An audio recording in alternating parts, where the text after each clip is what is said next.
Hi guys, this is Ayush and I welcome you to the another episode of Bites of Cutlet with Ayush.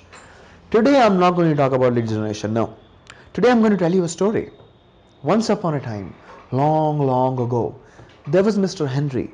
Mr. Henry used to come to his office and tell his employees to pick up their holy book and dial everyone on the list to sell his wares.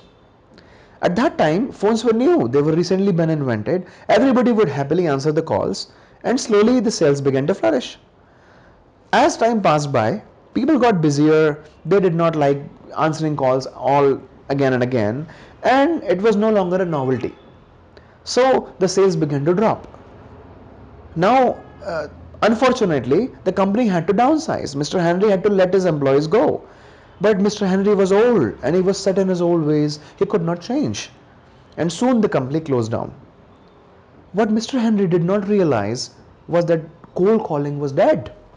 Soon people began to realize that every other company was making calls and trying to sell products on the phone.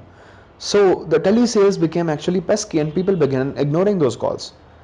Soon Mr. Henry's son James passed out of college and started his own company. He wanted to restart his father's business and do it in a different way with new energy, new vigor, new ideas. Now, James very well knew that all his audience was online, searching, watching videos, socializing. So he began his website and began marketing and generating leads online. And slowly the business flourished. Mr. Henry was really proud of James. So I have to ask you one question today. Do you want to be Mr. Henry, who had to close his business because he was not ready to move from his old ways? Or are you Mr. James? Do you want to be James, who understood where the market is going and he tried to take his marketing efforts on the things that actually work? Answer that question for yourself and do yourself a favor. All the best. Thank you.